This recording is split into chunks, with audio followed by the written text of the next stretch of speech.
दोस्तों चौथे दिन पहले बल्लेबाजी करते हुए जल्दी ही गंवा दिया था भारतीय टीम ने अपना अंतिम विकेट, लेकिन फिर गेंदबाजी करते हुए जसप्रीत बुमराह और मोहम्मद सिराज की आई ऐसी आंधी की ताश की पत्तों की तरह ठहर गई ऑस्ट्रेलियाई बल्लेबाजी क्रम, उड़ा दिए हर बल्लेबाजी के परखच्चे और चौथे ही दिन कर दी टीम इंडिया की जीत पक्की, जिसको देख करके भारतीय प्रशंसक भी हो गए हैरान। जी हाँ, आपको इस वीडियो में दिखाने जा रहे हैं आज के भारत ऑस्ट्रेलिया चौथे टेस्ट मुकाबले के चौथे दिन की पूरी हाईलाइट, तो अंत तक वीडियो जरूर देखिएगा। लेकिन इससे पहले अगर आप भी जसप्रीत बुमराह को एक तूफानी गेंदबाज मानते हो तो हमारे वीडियो को एक दिल से लाइक जरूर कीजिएगा और चैनल को सब्सक्राइब करना ना भूलिएगा दोस्तों, क्योंकि आपके एक सब्सक्राइब से मुझे बहुत ही मोटिवेशन मिलता है। नमस्कार दोस्तों, बॉर्डर गावस्कर ट्रॉफी का चौथा और अब तक का सबसे रोमांचक, सांसों को रोक देने वाला महामुकाबले का चौथे दिन का खेल आज क्रिकेट इतिहास की दो सबसे बड़ी टीमें भारत और ऑस्ट्रेलिया के बीच में एमसीजी क्रिकेट ग्राउंड मेलबर्न में खेला गया। दोस्तों खराब रोशनी और बारिश के चलते 358 रनों पर खेल रोकने के बाद तीसरे दिन के अंत तक नाबाद रहे भारतीय बल्लेबाज नीतीश कुमार रेड्डी और मोहम्मद सिराज एक बार फिर से चौथे दिन ऑस्ट्रेलियाई गेंदबाजों का सामना करने के लिए मैदान पर उतरे थे।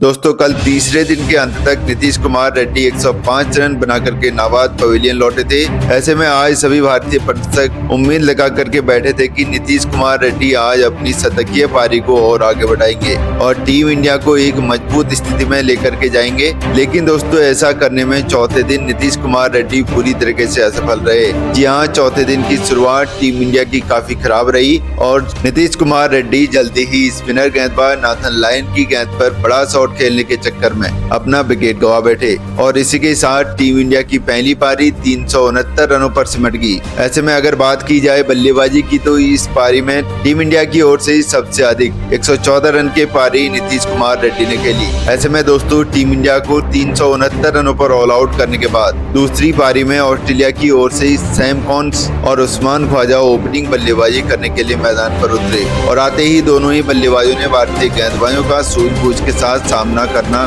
स्टार्ट कर दिया और टीम का स्कोर आगे बढ़ाना शुरू कर दिया। लेकिन दोस्तों भारत की घातक गेंदबाजी के सामने ऑस्ट्रेलियाई युवा बल्लेबाज सैम कॉन्स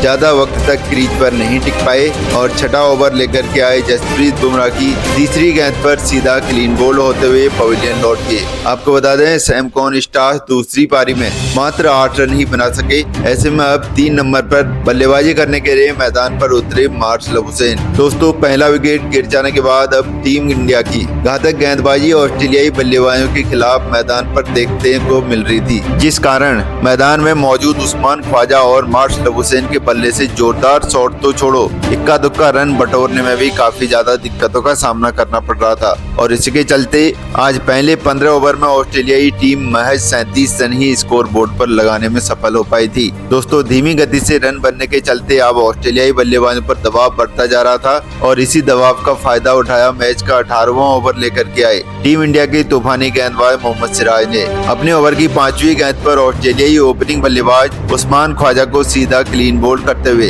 भारतीय टीम को दूसरी सफलता दिला दी। आपको बता दें उस्मान ख्वाजा 21 रन बना करके आउट हुए। ऐसे में दोनों ही ओपनिंग बल्लेबाज पवेलियन लौट जाने के बाद अब मैदान पर उतरे अनुभवी बल्लेबाज स्टीव स्मिथ। फिर यहां से स्टीव स्मिथ और दूसरे छोर पर खड़े मार्शल हुसैन ने संभल करके भारतीय गेंदबाजों का सामना किया और जल्दी ही ऑस्ट्रेलिया को 50 रनों के पार पहुंचा दिया और अपनी इसी बल्लेबाजी को आगे भी जारी रखते हुए चौथे दिन के लंच काल तक टीम को और कोई झटका नहीं लगने दिया। आपको बता दें लंच काल तक ऑस्ट्रेलियाई टीम ने 2 विकेट के नुकसान पर 53 रन स्कोर बोर्ड पर लगा दिए थे। ऐसे में दोस्तों लंच काल तक खत्म होने के बाद एक बार फिर ऑस्ट्रेलिया के दोनों ही बल्लेबाज भारतीय गेंदबाजों का सामना करने के लिए मैदान पर उतरे। दोस्तों लंच काल के बाद का समय भारतीय टीम के लिए काफी अहम होने वाला था, क्योंकि 105 रन की लीड मिलने के चलते अब ऑस्ट्रेलियाई टीम एक बड़े स्कोर की ओर अग्रसर हो रही थी, जिस कारण लंच के बाद बेहतरीन खेल दिखाते हुए जल्द से जल्द विकेट झटकना यहाँ पर जरूरी था।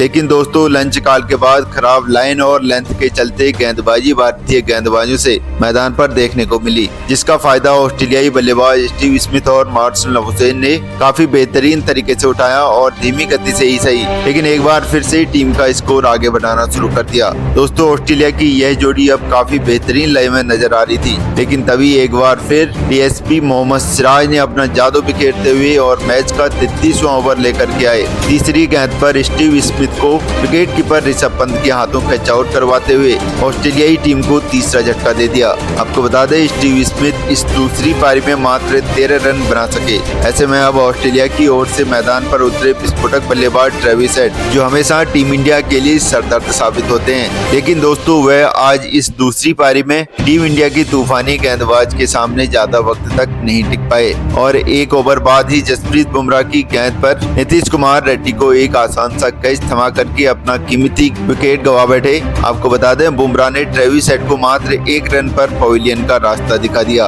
वहीं दोस्तों जसप्रीत बुमराह का आतंक यही नहीं रुका, बल्कि उन्होंने इसी ओवर की अंतिम गेंद पर मैदान पर उतरे नए बल्लेबाज मिचेल मार्श का भी पत्ता साफ कर दिया और ऑस्ट्रेलियाई टीम को 5वां झटका दे दिया। दोस्तों जसप्रीत बुमराह की घातक गेंदबाजी के सामने अब ऑस्ट्रेलिया की टीम पूरी तरीके से बिखर चुकी थी, क्योंकि इसके बाद नए बल्लेबाज एलेक्स कैरी को भी 2 ओवर बाद क्लीन बोल्ड होते हुए जसप्रीत बुमराह का शिकार बन चुके थे, जिस कारण दोस्तों एक वक्त मजबूत स्थिति में नजर आ रही थी ऑस्ट्रेलिया की टीम। अब 6 बड़े झटके लगने के बाद पवेलियन लौट चुके थे। ऐसे में अब मैदान पर उतरे कप्तान पैट कमिंस, फिर यहाँ से पैट कमिंस और सेट बल्लेबाज मार्शन लबुशेन ने सीधी बल्लेबाजी करते हुए एक बार फिर टीम को संभालना शुरू कर दिया और स्कोर बोर्ड को आगे बढ़ाना शुरू कर दिया। और इसी बीच भारत की घातक गेंदबाजी के सामने मार्शन लबुशेन ने इस महत्वपूर्ण मुकाबले में अपना धमाकेदार 50 जड़ दिया और साथ ही ऑस्ट्रेलिया को भी 100 रनों के पार पहुंचा दिया और अपनी इसी बेहतरीन बल्लेबाजी को आगे जारी रखते हुए चायकाल तक टीम का और कोई विकेट नहीं गिरने दिया।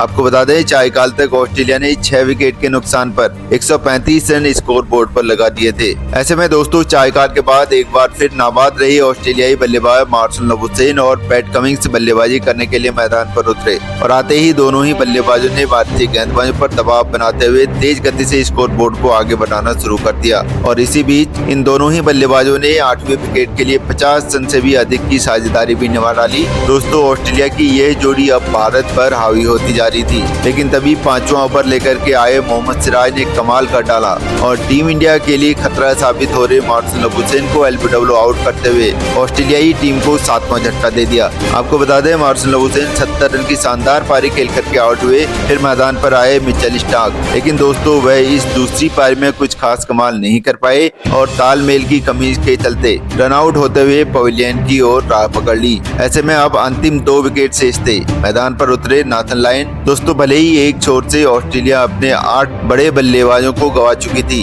लेकिन दूसरे छोर पर अभी भी ऑस्ट्रेलियाई कप्तान पैट कमिंस भारतीय गेंदबाजों पर डट करके सामना कर रहे थे और खराब गेंद पर बेहतरीन शॉट लगाते हुए चौके भी बटोर रहे थे। लेकिन तभी मैच का 65वां ओवर लेकर के आए स्पिनर गेंदबाज रविंद्र जडेजा ने पैट कमिंस का पत्ता साफ कर दिया। जी हाँ, और ओवर की पहली ही गेंद पर कमिंस को स्लिप में खड़े खिलाड़ी कप्तान रोहित के हाथों कैच आउट करवाते हुए ऑस्ट्रेलिया को बड़ा झटका दे दिया। आपको बता दें, पैट कमिंस से 41 रन बना करके आउट हुए। ऐसे में अब अंतिम विकेट बाकी था। मैदान पर आए स्कॉट बोलैंड, लग रहा था कि जल्द ही यह अंतिम विकेट टीम इंडिया झटक लेगी, लेकिन दोस्तों ऑस्ट्रेलिया की ओर से अंतिम विकेट के लिए एक बेहतरीन साझेदारी मैदान पर देखने को मिली, जहां पर स्कॉट बोलैंड और नाथन लायन ने अपना बेहतरीन खेल दिखाया और शानदार बल्लेबाजी करते हुए ऑस्ट्रेलिया के लीड को 300 रन के पार पहुंचा दिया। दोस्तों ऑस्ट्रेलिया की यह अंतिम जोड़ी जिस तरह से बल्लेबाजी कर रही थी, जिसे देख करके कप्तान रोहित शर्मा भी खासा परेशान हो चुके थे, क्योंकि पिछले 10 ओवरों में हर पैंतरा आजमाने के बावजूद यह अंतिम जोड़ी टूटने का नाम नहीं ले रही थी और अब खराब गेंदबाजी के चलते दोनों ही बल्लेबाजों से बेहतरीन शॉट भी देखने को मिल रहे थे, जिस कारण भारतीय कप्तान अब पूरी तरीके से हताश हो चुके थे।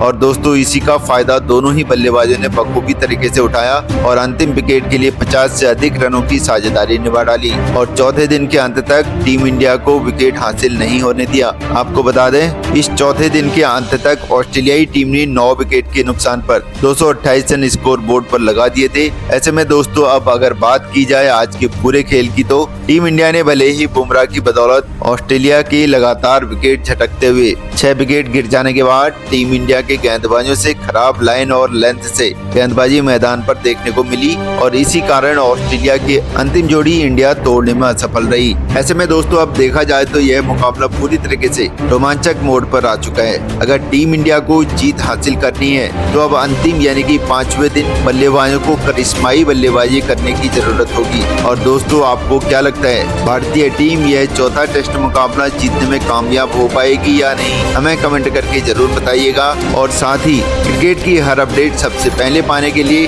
डिस्क्रिप्शन में दिए गए हमारे टेलीग्राम चैनल को जरूर फॉलो करें। धन्यवाद। तो चलिए अब देखते हैं आज के दिन के कुछ हसीन पल।